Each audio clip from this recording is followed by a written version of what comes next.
Saya atas nama Siti Rafi'i, asalnya dari selatan Palopo, Padang Sap. Saya dulu jurusannya biologi, satu biologi sains. Saya kerja di GCNS, Furnis, sebagai control room di sana. Tapi ternyata setelah saya selesai wisuda itu sekitar 2 bulan, saya merasa jenuh, dan di sekitaran saya itu sulit sekali untuk mendapatkan pekerjaan. Sampai akhirnya ada teman saya yang mengajak untuk kembali ke sini. Dia bilang di sana ada keluarga, katanya itu ada lowongan pekerjaan tambang. Saya bilang memangnya bisa, kita ini kan jurusan biologi. Dia bilang boleh, ayo kita ke sana usahakan saja.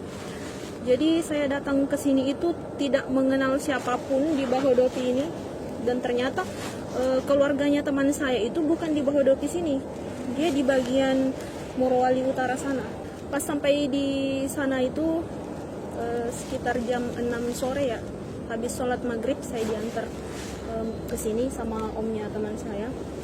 Dia bonceng sama omnya, terus ada temannya lagi satu yang antar ke sini. Jadi 2 motor. Pas sampai di sini tuh sekitar jam berapa malam ya? Jam 11 malam. Masih sunyi sekali. Bahodopi itu masih lebih banyak hutan daripada rumahnya. Sampai di sini kita kan tidak tahu mau kasih siapa ini berkasnya nanti.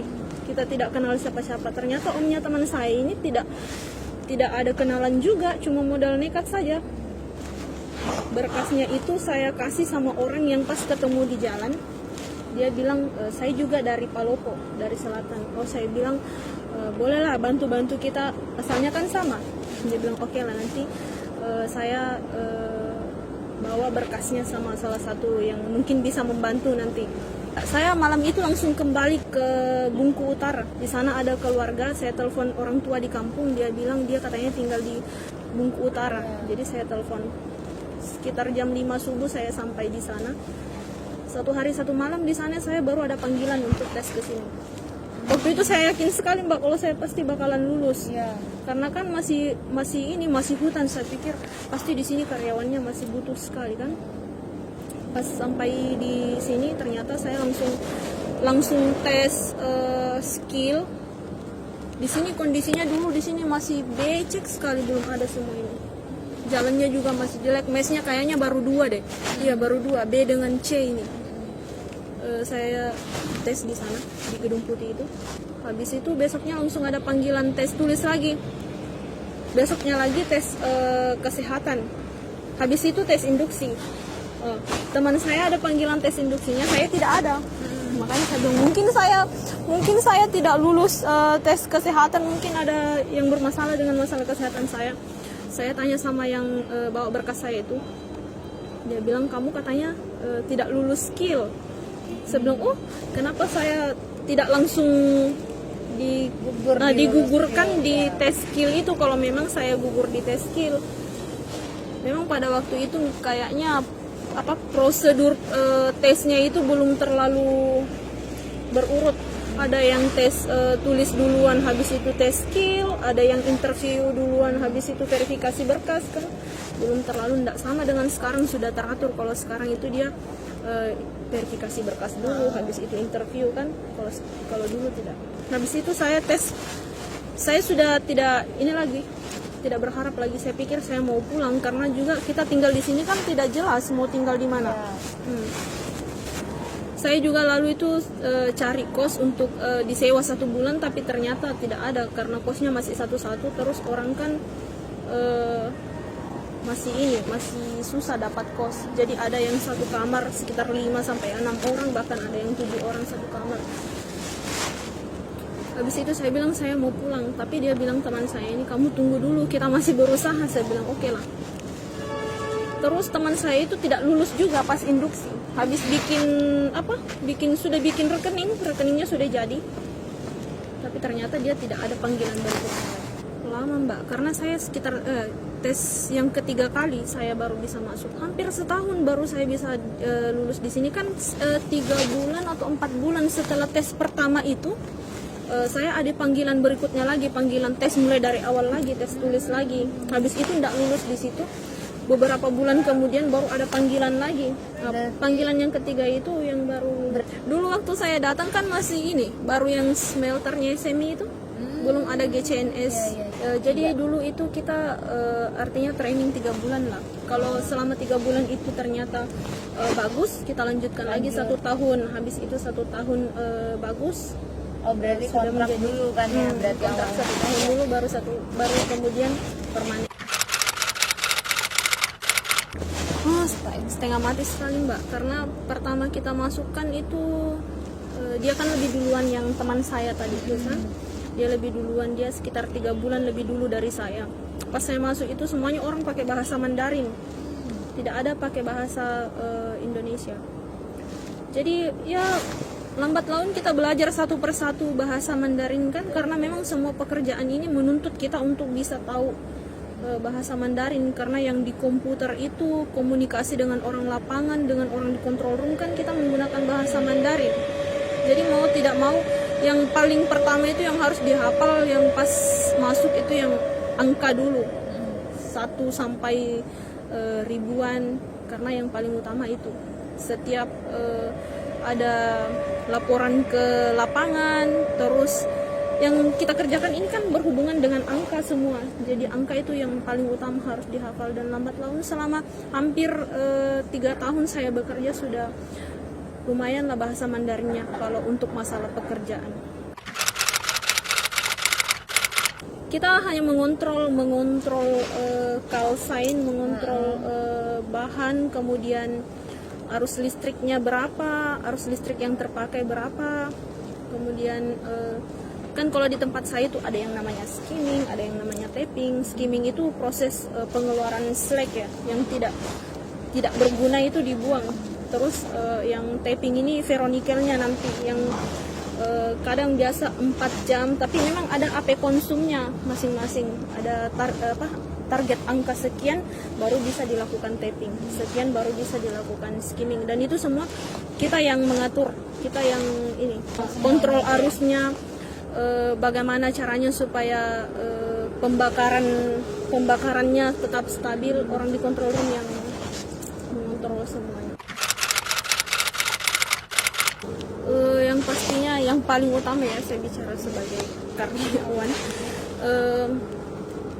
tuntutan hidup yang pastinya, kan? Kebutuhan hidup setiap hari yang pastinya. Tapi sebenarnya kalau cuma masalah kebutuhan hidup mungkin kita bisa dapat di tempat lain. Tapi untuk beradaptasi dengan lingkungan kerja itu yang susah. Untuk mempelajari pekerjaan kita itu dari awal itu yang susah. Dan yang paling utama yang saya pikir perjuangan saya masuk di sini itu susah. Rugi saya kalau tidak belajar sebaik-baiknya untuk masalah pekerjaan saya. Ya kalau yang TKA orang Cinanya itu kan mereka kan kerjanya gigih. Kalau misalnya ada sesuatu pokoknya tidak boleh ada yang salah. Jadi kita juga sebagai orang Indonesia, sebagai karyawan Indonesia, ya mau tidak mau kita harus ikuti dia, karena salah sedikit pasti kena teguran. Fatal akibatnya untuk orang di lapangan. Salah sedikit saja nyawa orang lain yang jadi taruhannya. Untuk masalah bahasa Mandarin otomatis pasti kita belajar keras untuk tahu, karena segala sesuatu yang dikerjakan itu harus menggunakan bahasa Mandarin. Jadi kalau misalnya kita tidak tahu bahasa Mandarin, pekerjaan tidak akan berjalan lancar, karena komunikasinya kan dengan orang Mandarin, orang Tiongkok. Dari orang Cinanya sendiri, terus dari kamus yang di-download di HP. Terus kalau misalnya setiap harinya kita berkomunikasi dengan mereka, kalau ada yang tidak tahu langsung tanya, ini tadi kamu bilang apa? Menarik. Tentang Chinese semua ya. Ini sekarang udah bisa bahasa Cina ya berarti.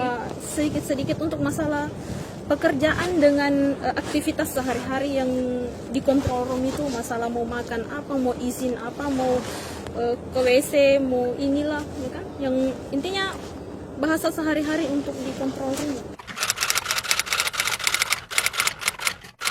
Kalau dulu kan mereka semua yang kerja, yang pas sebelum kita tahu kan. Kalau masalah pelit berbagi ilmu tidak. Mereka justru mau berbagi. Kadang dia bilang kalau misalnya kamu tidak tahu cepat langsung bertanya, supaya kamu cepat juga tahu, ya kan. Kalau dulu kan kita belum tahu apa-apa. masih dari awal, jadi otomatis yang kerjakan itu semuanya mereka. Kalau sekarang kita sudah mulai bisa, jadi kayak dia bilang kamu harus lebih lancar lagi. Nanti kan di sini orang Tiongkoknya mau dipulangkan. Kalau kalian tidak bisa bekerja dengan baik, siapa yang akan menggantikan? Mereka sendiri yang ngomong begitu. Makanya kita kalian harus belajar. Mereka betul-betul menuntut kalian harus belajar, dan kalau masih ada yang kurang harus cepat ditanyakan. Saya sudah merasa nyaman dengan pekerjaan saya. Saya sudah rasa saya sudah lama belajar. Sudah hampir 3 tahun saya belajar. Tidak mungkin saya akan meninggalkan pekerjaan saya begitu saja. Saya sudah punya banyak planning di sini, meskipun dari awal saya datang itu saya tidak tahu apa-apa. Kalau yang saya contoh dari mereka itu saja, Mbak. Mereka gigih. Pokoknya harus tahu, harus cepat tahu. Kemudian bekerja dengan sungguh-sungguh, jangan main-main. Kalau memang bekerja, waktunya untuk bekerja. Waktunya untuk istirahat.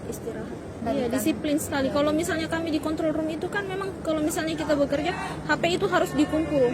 Tidak boleh, pokoknya sama sekali tidak boleh bermain HP. Karena itu otomatis akan mempengaruhi pekerjaan. Kita kan di control room yang apalagi yang furnace ini, bisa dibilang 8 jam itu standby, matanya harus di komputer. Karena ini kita angkanya yang harus tetap normal, tetap stabil. Ada sedikit pengurangan, ada sedikit yang tidak normal, harus cepat dilaporkan. Kalau untuk diri saya dulu ya. Kalau untuk diri saya, otomatis selama saya bekerja di sini hampir 3 tahun, saya harus punya masa depan yang lebih baik ke depan. Saya harus punya modal, saya harus punya saya bekerja di sini 3 tahun, setidaknya saya harus punya tabungan. Kalau nanti ternyata tiba-tiba saya sakit, kan? Orang itu tidak ada yang tahu, Mbak, kita sakit umurnya berapa. Jadi saya pikir selama bertahun-tahun saya bekerja itu, saya harus punya simpanan. Apa yang bisa saya dapatkan dari hasil bekerja saya untuk masa depan saya. Misalnya mungkin salah satu yang tadi Mbak bilang, kamu beli beli tanah untuk apa? Saya bilang ya, untuk masa depan saya. Saya bekerja di sini beli tanah, setidaknya nanti dari hasil kerja saya itu mungkin bisa bangun usaha. Yang nantinya kalau misalnya saya sudah tidak mampu lagi untuk bekerja, otomatis saya punya simpanan di luar. Kalau harapan untuk perusahaannya tetap berkembang dengan baik, karena perusahaan ini ya banyak sekali memberikan kehidupan kepada orang-orang yang ada di luar sana. Banyak orang yang tidak punya pekerjaan datang di sini, sekarang sudah punya penghasilan. Banyak orang yang harus menghidupi keluarganya, yang harus tetap bekerja di sini. Jadi setidaknya baik itu karyawan yang bekerja di dalam maupun perusahaan itu sendiri harus bisa saling menguntungkan untuk tetap menjaga eksistensinya ke depan. Kalau masalah senang sekali ya, sampai bisa beli tanah ya. Saya doakan dan kedepannya Mbak juga masih terus bisa tabungannya lancar, kerjaan karirnya juga bagus ya. Masih panjang rencana, Mbak. Jadi kalau ya semoga perusahaan tetap membutuhkan saya supaya saya tetap masih ada di sini. Terima kasih Mbak buat bincang-bincang siang hari ini.